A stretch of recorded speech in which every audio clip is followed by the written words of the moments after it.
Welcome to the Middlesex Moments radio show. I'm Dr. Anna Wasesha, president of Middlesex Community College, and today I am visiting with Gary Wallace. And Gary is on the Middletown Police Force. And what's your actual title? I'm a captain, and I'm in charge of the patrol division currently. And Gary, I met Gary a few weeks ago when we had an all-day seminar here on the campus about our civic purpose, what the college's civic purpose is, and what the various members of institutions and organizations around our community view as their civic purpose. And we had a really broad spectrum of folks from the arts and from the church community and some of the nonprofits, the United Way. But you contributed a lot to that discussion, so I wanted to bring you back so we could have a one-to-one conversation about what I think you were talking about, which was community policing. It was all in and around that, and I really appreciated the opportunity to participate in that discussion. That was a great opportunity. Well, it turned out then at the end I learned that you were a graduate of Middlesex Community College, so I'm proud to have you as an alum. Thank you. 2009, criminal justice. Yeah, criminal justice. And so, as a young person, did you want to be a policeman?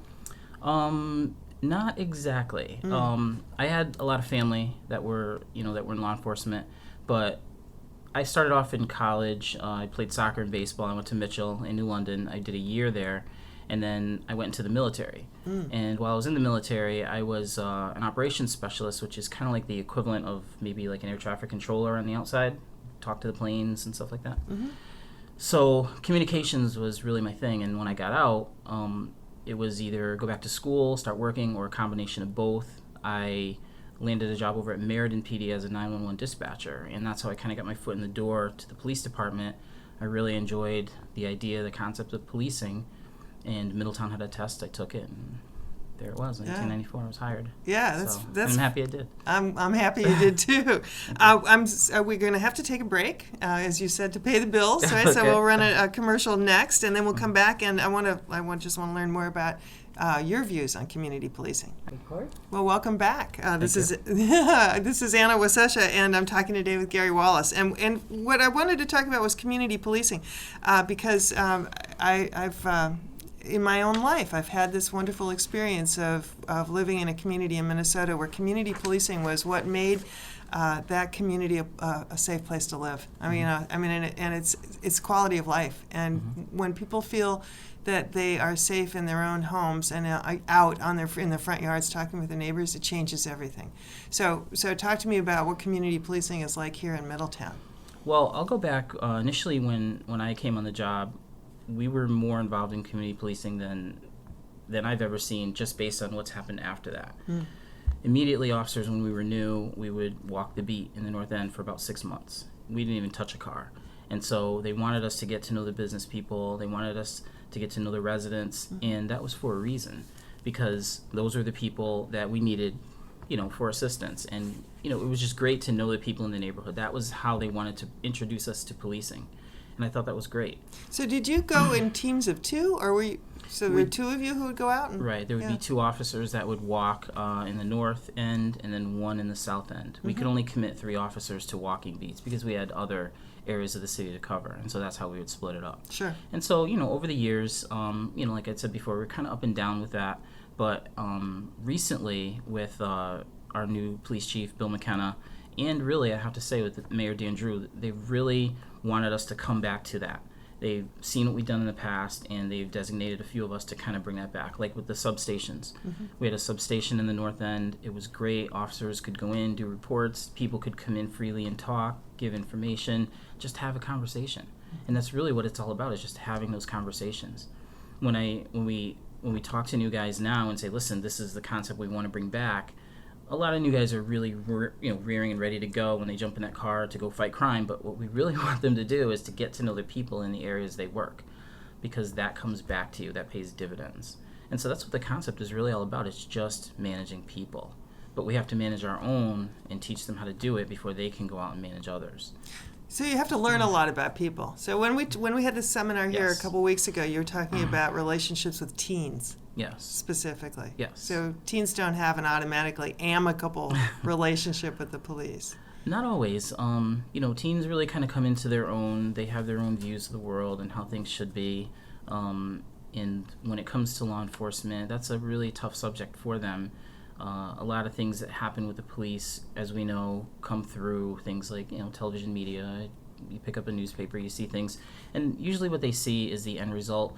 We want people to see more of kind of what happens in the middle. And so we have courses that we teach, to help police officers kind of reach more out to teens to understand kind of how they're wired and how they work. And it makes it easier when you are on the street and you come across a group of teenagers, even when nothing's happening, to be able to get out of the car. Hey, what are you guys doing?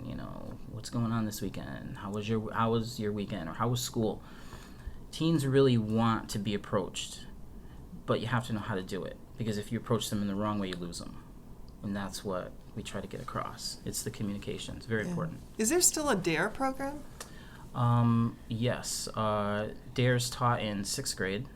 And we also have the GREAT program, which I'm not sure we still have. That was for 7th. But we do have 3 officers that are still assigned to the schools. We have 2 at Middletown High and 1 at Woodrow. And they really do a great job. They are really the ones that are able to let teens see us non-traditionally, even if we're in uniform, but to be able to have those initial conversations. And that really is huge, because when those teens see other officers, they're already kind of used to talking to one. And that's what we really want. They're there to build rapport. In the beginning of the school year, officers go to orientations, and a lot of parents think that we're there to patrol the hallways, and they, but we're not. They have school administrators, they have security guards. We want our officers there to build rapport, talk to kids, help them with their problems, help them with their homework if need be. We have an officer that goes to Green Street and helps kids with their homework in the evening. Those are the kind of things that we want to foster. That's how you build relationships. I'm trying to imagine seeing the world through a policeman's eyes. Difficult. Difficult. Yeah. We wear a lot of hats. We sign up for a mission, and oftentimes it changes. You have to kind of keep it in mind, but oftentimes it changes, and you have to kind of navigate your way through. Do you have many interactions with other major groups of our population, like for example seniors, or people who are homeless, or I mean, what are the groups that you think about in a real deliberate way that you want to reach out to? We do have the Triad program with our seniors. I know former Chief McMahon was a big proponent of that. I believe Lieutenant Desmond and Officer Warner have picked that up. And just meeting with the seniors, addressing their concerns, bringing that back to us so that we can, see how we can assist in that way. I know the new senior center, is hopefully coming to fruition. Well, it was voted positively in the election, so yeah. Yep, so that will hopefully come through. And where's that going to be? Is it on South Main Street, or do you know? It's the old St. Sebastian School, I believe, which is right off South Main, one street over Lake Street, back in that area.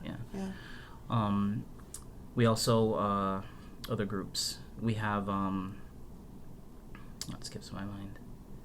You had mentioned it earlier. It's the homeless population, Huge and the population. Shelters. And we just met for the 3rd time, I believe, leading up to the winter. We meet with Mr. Crom from the Soup Kitchen. Yes. He has a wonderful group of people. We all come together and we talk about the warming centers. Starting on the 18th, we have now 4 churches downtown. I believe last year it was 3. Now we have 4 that will participate, and they'll take 1 month of being open for the homeless, 9 p.m. to 6 or 7 a.m. And so if people are homeless, they come to the police department if they don't know where to go, and we'll be able to refer them to one of the downtown churches. And they have staff on duty, they'll have blankets, just things where people can go at night. And then they can obviously go to the Soup Kitchen to eat, and there are different things downtown for them. But the warming centers are huge, and I have to applaud the city, because knowing that we do have a large homeless population, you don't always see them, but they are out there. To be able to open up somewhere just for them to go and that's stay warm, wonderful. It's wonderful. And so the warming centers will run from November 18th through sometime in March, probably the 18th of March. Yeah, having lived in Minnesota for 30 years, and the winters are a lot worse there. Brutal, They're not just they are brutal. And they had to obviously deal with that because people could freeze to death if they stayed outside. And it was tough sometimes because, some of the people who were homeless didn't want any relationship with any formal organization, like, the police or a church, and didn't, and had animals, didn't want to leave their animal. It's really a difficult life to live without an address. isn't it? Yeah. Yeah. I went to boot camp in Great Lakes, Chicago, and so I had a little taste of your winter. And I thought it was cold in Connecticut. Yeah. Wow. Yeah, you're in all kinds of stripes by surviving Minnesota winters. Well, let's talk about how how you experienced Middlesex Community College. Selfishly, I'm kind of curious. So you were here from what, 07 to 09? Yes, Yeah. I was. I started off with the portfolio development course, and I have been pushing that on so many people. It's what really boosted me back into school. It was great. Tell me about it.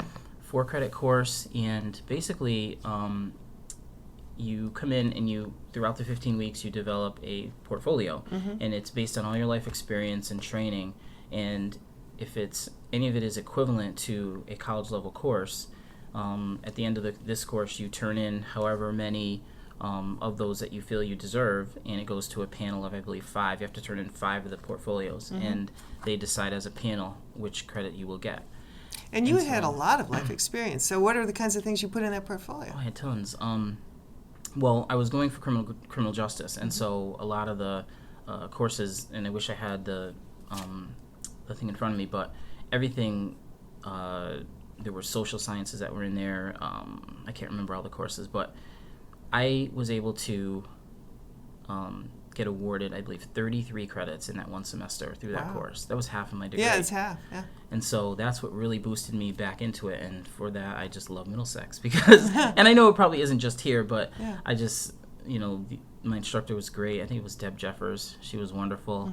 Every week she was so patient with us, and we literally built this portfolio from narratives to the course syllabuses in comparison to all of our experience, and we brought in documents to support it. We also had to get support letters from, for me it would have been from, supervisors that I had. I even reached back to people from the Navy to show that there were certain things that I felt I deserved, and it was great. I actually think I applied for 30 and I got 33. So it worked out even better. Yeah, it was great. And so from there I stuck with it, and finally in 09 graduated. So. And then in order to become a policeman, what you do is you apply to the city, and they actually hire you, but you aren't trained to be a policeman yet. So how does that work? Correct. You go through the hiring process, which takes a better part of a year. Psychological exams, physical exams. Wow. Polygraph, or in layman's terms, lie detector test. You go through a whole series of tests, written tests, which is really at the beginning. Once you get through all those testing phases and the city gives you a conditional offer, and then they hire you, then you go to the academy. And it must be pretty competitive. Like, how many people did they hire when they hired you? I came on in a group of 7. Okay. 7 at once. But they were probably over 500 applicants you're kidding. at the time. Oh, wow. So as you get down through each phase, some people kind of weed out.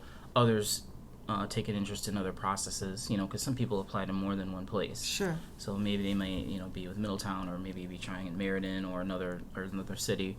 Some, basically you can throw your eggs in more than one basket. Yeah. If you want to. Yeah. I didn't. So that's kind of amazing to me. So if you are a Middletown employee and you become a police officer, you've passed the... You could get a job as a police officer anywhere, right? Or no? Is that not a transferable, portable credential in a way? Or? It is.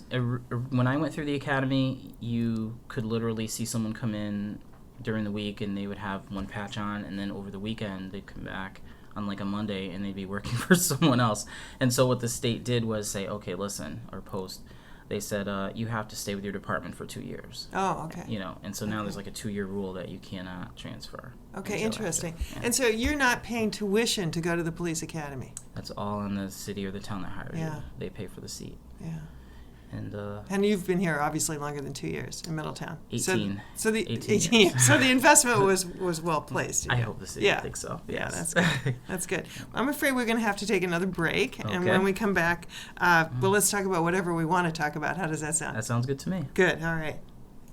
Well, here I am again. I'm Anna Wasesha, and I'm here with Gary Wallace, and we're just having a fantastic conversation about policing in Middletown and kind of the new day for policing. Maybe it's not a new day because community policing was something people understood when the cities burned in the 70s. That's at least in Minnesota. That's when they started thinking, you know what?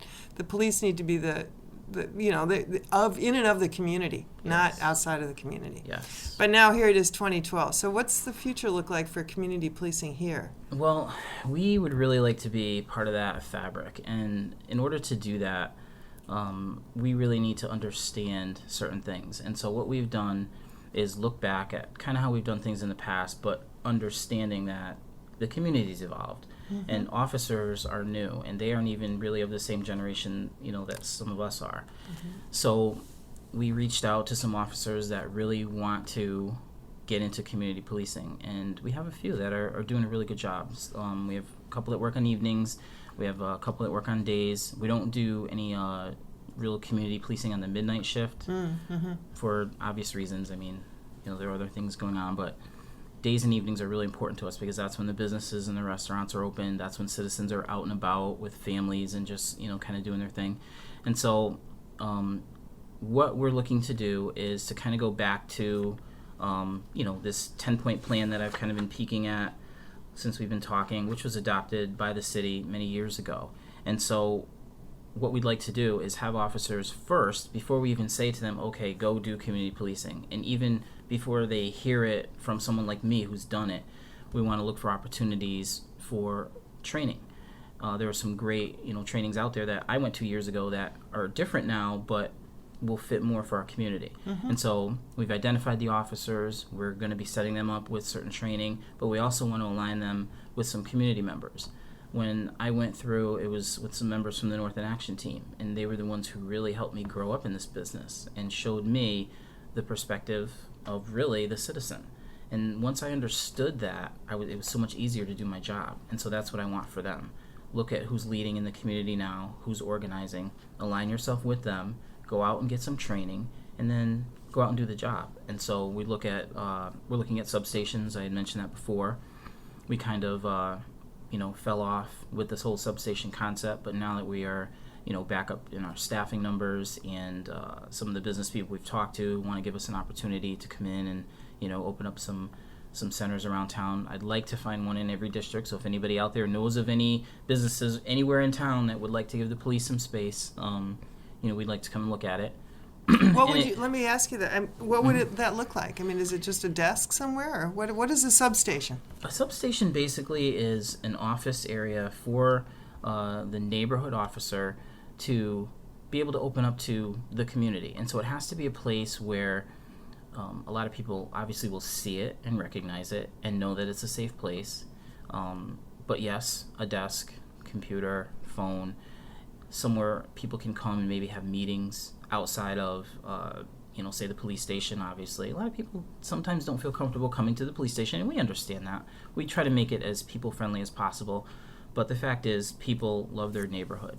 And so if we could have a space in your neighborhood where you could come and meet with us, that is what we would absolutely love. Yeah, I mean, I got to say, that really resonates with me. That makes a lot of sense. It does. It really does. It makes great sense. And we want officers to feel like they're part of that neighborhood, the neighborhoods that they work in. Mm-hmm. It isn't about me. It isn't, about the chief. It's about the officer on the ground who's riding through that neighborhood, protecting people, watching after their homes. What a great way for them to just stop in and say, hey, how you doing? Mm-hmm. Oh, by the way, I saw this. Or, oh, by the way, be aware of that. Yeah. That's what we want. Right. So that's what a substation should kind of look like. How many districts are there in Middletown? In Middletown, there are 6. And so it's kind of divided. If you look at Route 66 straight up the middle, on the north side, like kind of on the bridge side, it goes 1, 3, and 5. It's kind of divided, and the streets don't matter. And on the south side is 2, 4, and 6. And so that's how we divide the city. Interesting. I've been curious, of course, because we're here at a college. If just the presence of so many college students, not only Wesleyan but in Middlesex. I mean, we have probably 6,000 college students between the two schools. If that changes the nature, it certainly has got to be one of the reasons we have so many restaurants. Yeah. Certainly. Right. And having said, have a lot of young people. Yeah. And young people maybe aren't the best drivers or the most cautious drivers, for example. Yeah. So it introduces an element. Yeah. Anytime that you would want us to come up and educate on anything, feel free, because we do some work with Wesleyan. Our relationship with them has been up and down, but it's pretty good right now. Mm-hmm. And so if they need us for anything, coming into a talk, we do orientation with them, we'd be more than willing to do that with Middlesex. Well, and they have a public safety arm, and we actually don't. So we have security guards, but we don't have that and public safety is a good thing, on a college campus, because students are, they get into conflicts with each other, and they certainly struggle with, ethical choices and things like that. And sometimes, to have a police officer who can help you work out, for example, how to make sure that somebody who's menacing you stays away from you, and you know the ropes, right? Yeah. And especially with Middlesex, because there are a lot of students who are looking to get into the career. Right. And so it would be nice to kind of make that connection somehow. So maybe we can talk about that in the future. Okay, let's do that. Yeah. And it sounds like, the competition is obviously very stiff. If there were 500 applicants and 7 people ultimately made it in. And what's the life of a police officer? Do people burn out, or do they stick with it? Because it's got to be a really hard job. That's a great question, and I'll answer it a couple different ways. Okay. But typically in Middletown, 20 years is a career. You can go longer depending on what you want your pension to look like, but the minimum would be 10 years. 20 years. And officers do kind of get burnt out, and as supervisors, it's our job to try to identify that when it kind of happens a little sooner than later. Offer an officer different things, maybe a different assignment if it's possible, or a different shift even sometimes is good, because we have lives outside of the police department. We have families and children. Right. And so... And you're a 365, 24/7... Holidays, you name it. Exactly. We're always there. So what I try to teach the younger officers coming on is that you have to have a balance in this business. You have to find something in policing that makes you happy. It isn't just enough to say that I am a police officer. There has to be something within this profession that you can do that will make you happy and give you that balance. And so I've taught courses, about youth. I've been a school officer. I do mentoring. I have my mentee's at my 4th year with him at McDonough. Great kid. He's in 5th grade now. And so I was always able to kind of do extra things. And so, because in this business you see so much negative. You see a lot of negative in people. Right. And it's just the nature of the job. So when you find other things that you're, happy with, it balances it out. And you can last longer. So that worked for me. That's good. Yeah. I think that that's always a struggle, no matter what the career. But I gotta say, I think emergency rooms in general, and then the work of a police officer would be where you see the extremes of human behavior. All the time. Yeah. All the time. Yeah. So what's the read on Middletown? Is it are things humming along pretty well right now, would you say? Yeah, things are pretty good right now. Downtown is kind of booming. We see more and more businesses coming in, so we know that people want to be here. Evidence of that is any evening. It used to be just the weekends, but any evening during the week, you can walk Main Street in the evening downtown and see families out there walking with their kids, going in the restaurants, shopping. Any business, it seems like, that comes here is just doing well right now. I'm sure there are a couple that aren't, but you just don't see it. There's so many other good things happening. And so things for us are pretty good. All the events throughout the year that occur, we cover them. We're hiring more officers. You are? So, yes, we are. We're at 106 right now. We're looking to get to 111 by the spring, and then 114, I think, is the next mark for July 1. So the chief is really has us working hard to bring on some new people. That's a significant growth, right? So city's growing. So and then just to go over what you had told me before, if the city of Middletown hires, let's say it's almost 10 people, then they have to go to this police academy, where is that located? Meriden, Connecticut. Oh, it's in Meriden. Okay. That's the main one. And then it's a 16 to 22 week program. 20 weeks right now. 20 weeks, yeah. 20 weeks. And it's a combination of book work and then just boot camp, right? Sure. Yeah. So, physical training, firearms, defensive tactics, and then we also have Connecticut state law. We have to learn report writing. Other driver. How to drive a police car. I mean, those are literally all the things that we have to learn. How many? Do you have a computer in your car? In mine, I do not. You don't? I have an unmarked car as a captain, so I don't get one. But do the patrolmen do, yes. They do, and so one computer or two? Just one. One. They can do the reports in the car. Okay. So we're wired for that now. We're trying to keep up with the times. Right. Software's good. I think I walked by a patrolman, in a car, and I realized that he was on a laptop, and I thought that's pretty amazing. That was not his own. Yeah, that was the city. Yeah, exactly. Yeah, right. He wasn't on Google searching for a good restaurant to go to, or wanting to read movie reviews or something like that. Yeah. Well, tell me, of all the things that you do to keep a balanced life, because we're almost finished with our half hour, which is crazy. It always makes me crazy how quickly the time goes. But of all those things that you do, I mean, what's the most satisfying part of your role as a police officer? It's always really been to just connect with people, to find new opportunities, to just keep busy. Recently, there was a play, Bigger Than You Think, that was performed at Middletown High. I was so happy. Justin Carbonella, the Youth Service Bureau coordinator, asked me if I wanted to try out for a part. Wow. So it was a little mini play, so I did that. So I always look for opportunities like that to just stay involved. And when you stay involved, you talk, you connect with people, and you always are able to find out what's going on and stay in the loop. And that's how I do it. Sounds to me like, it's community policing, but it's community organizing, right? And you're organizing for a healthy community. Absolutely. You got it all figured out. Yeah, so it's been just wonderful to have this chance to talk with you. Thank you so much. I appreciate it. Thank you for coming over here. Thank you for representing, as an alumnus of this college, you're representing us in the community in the very most possible beautiful, positive light. So I'm very proud this is where it started for me. Yeah, that's good. It's all good. Thank you so much, Gary Wallace. Well, this has been the Middlesex Moments radio show, and I really am excited to have had this time to meet with Gary Wallace, and I hope that many people who live in Middletown or in the area will look at the police department with a different set of eyes now after we've had this conversation. If you're interested in learning more about the college, you can check us out at MxCC.edu. I'm Anna Wasesha, president of Middlesex Community College, wishing you a good day.